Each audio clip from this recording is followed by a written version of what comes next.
Beantown's garage owner, Boss, grunted as he reached for the phone.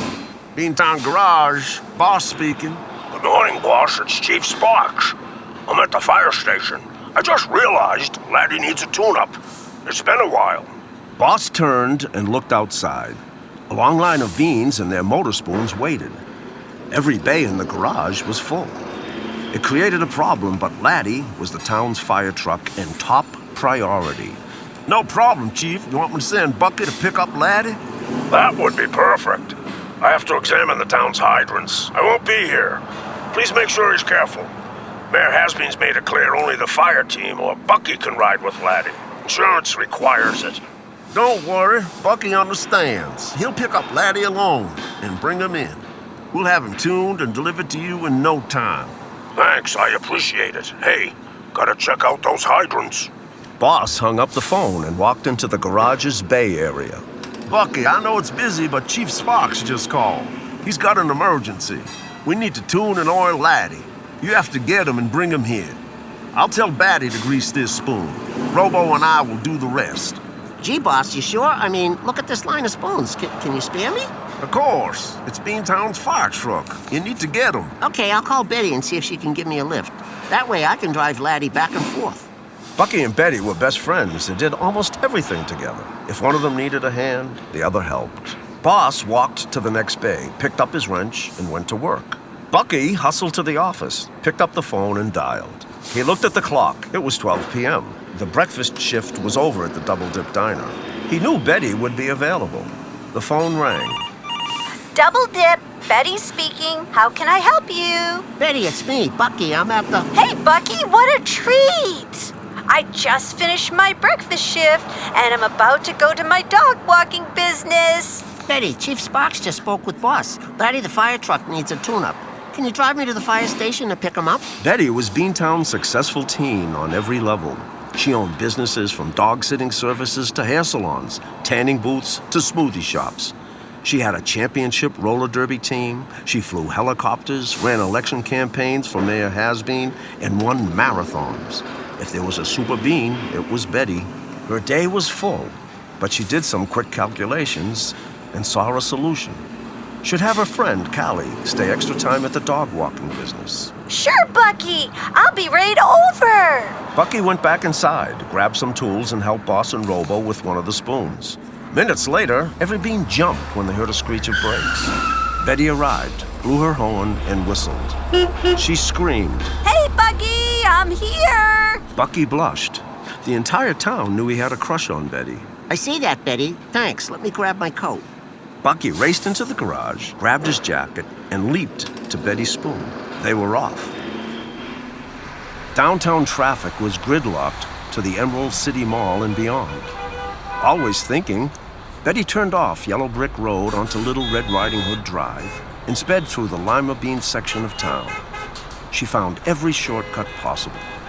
Bucky held on to his seat for dear life. He was a spoon racer and could handle speed when he had the wheel.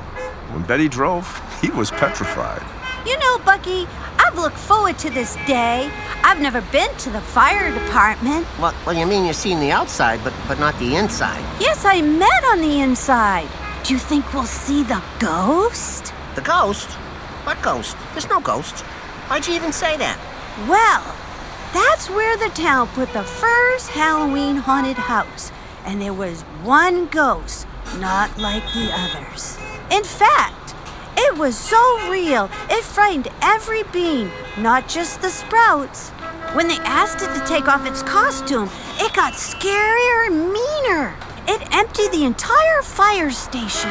Now, Chief Sparks doesn't like to talk about it, but the ghost often appears. He looks like a firefighter from the olden days. The other day, the Beantown Gazette reported the ghost leaves candy wrappers around the station. Pretty scary, huh? Well, I don't know about ghosts, but I do know I better get Laddie back to the garage or I'm in big trouble. Betty pulled her spoon into the fire station's parking lot and shut the motor. Okay, so let's go in. They opened the doors, stepped out, and walked inside. The fire station smelled great with rubber from the giant tires, smoke from the boots and jackets, and a slight smell of dog. Chief Sparks was a Dalmatian dog bean. His keen nose could smell a fire from blocks, even miles away. So what do you think? Isn't this something? Oh, wow! That's a beautiful fire truck. That's Laddie. She turned toward Laddie and caught every detail. She took a deep breath. She never imagined she'd be inside the fire station. She inspected everything. Bucky grew nervous. He was supposed to be back at the garage. Betty, what are you doing? I've got to get Laddie to the garage. I know. I'm just curious. I love all this fire stuff. Besides, I'm looking for candy wrappers. Maybe the ghost left a few. Betty, you're scaring me. I don't believe in ghosts, so can I just get going? Betty changed the subject. Bucky, can I drive over there with you? Can I ride in the fire truck? Bucky quivered. He dreaded this. Aren't you going to drive your spoon back home? Don't you have something to do? Betty would not take no for an answer. But I'd really like to be in a fire truck. Could I just go with you? Just this one time and ride in it, please? I don't know, Betty. I'll be real good. I don't know. They told me I'm supposed to bring him back alone. Nobody gave me permission to let you... Betty interrupted. I'm sure they'd be fine, knowing you're taking someone who always wanted to ride in a fire truck. Before he could answer, Betty grinned, nodded, and climbed aboard. Okay, give me a hand up. Bucky's gut told him things were moving too fast. Betty climbed on the truck. With each step Betty took, Bucky's guilt grew. He broke his word with Boss and Chief Sparks. He made a silly excuse. He would call this an exception. He helped Betty into Laddie's cab. Well, come on. Okay, get in. Close that door. Listen, when we get to the... Betty took a deep breath, looked in the back, sides, and front. Wow, it's so neat in here. Yes, it's really beautiful. Look at all those buttons. Lots of buttons. Bucky felt his hair stand up. He stared at Betty. Don't touch anything. You promised, remember? I won't. Betty insisted. Please, you're not supposed to be in here. You told me you're going to behave, right? You're not going to do anything weird, right? Yes. But what are all these buttons for? Please, why don't you relax? I got to back Laddie out of here. Let me see. How do I do this? Boy, he's big. Hey, will you check the sides to make sure I don't hit anything? Bucky put Laddie in reverse and looked in his mirrors. He was careful not to scrape the sides. He gobbled like a goofy goose. When we get back to the garage, what we're going to do is we're going to get in Tony the tow truck, and then I'm going to drive you back, and then you can pick up your spoon, and then... Betty couldn't believe it. Bucky was losing it. He continued to babble. He wanted the ride to be finished without getting caught. Betty turned to him and put her hand on his arm. Do you think you could let me drive? Bucky's head spun so fast, Betty thought it might come off. Betty, come on. See? This is what I was afraid of. First you asked me if you can get in. Now you're going to ask me if you can do other stuff. You said you'd behave. Just relax, please. You're not supposed to be in here. I'm supposed to take Laddie straight to the garage, okay? Can you do that for me, please? Can you just enjoy the ride? I promise. I'll sit right here. I won't move. Okay. Enjoy the ride. Please, Betty. Please. Not a minute passed. What's the shifter for? Bucky turned his head so fast, he heard his neck crack. What did you say? I just asked what the shifter's for. What's wrong? What's wrong? I'm not stupid. I know you're up to something. Bucky, please. Now it's you that has to relax. I just want to know what it does. What's wrong with that? Bucky took another deep breath. That's to shift. Can I just touch it? No, don't touch the shifter. No, look, I'm driving. Betty looked up and down the street. Beans everywhere stared. Wow, look at that. Bucky, you see everyone looking at us? That's why you gotta behave. They don't know why you're in Laddie with me, so just... Can I wave to them? Wave to? Okay, go ahead, wave. Oh, look! We're in a parade! Not really, but okay. Yes, it's like a parade. Every time you're in a fire engine, you're right. Beans love to stare at a fire engine, especially Laddie. The more reason you have to behave, Betty. We don't want to get caught. They moved down Main Street. Beans waved, but were confused. Chief Sparks drove Laddie, not two everyday Beans. What's this button for? Before Bucky could answer, Betty sounded the siren. Laddie screamed down the street at full wail. Now they had real attention.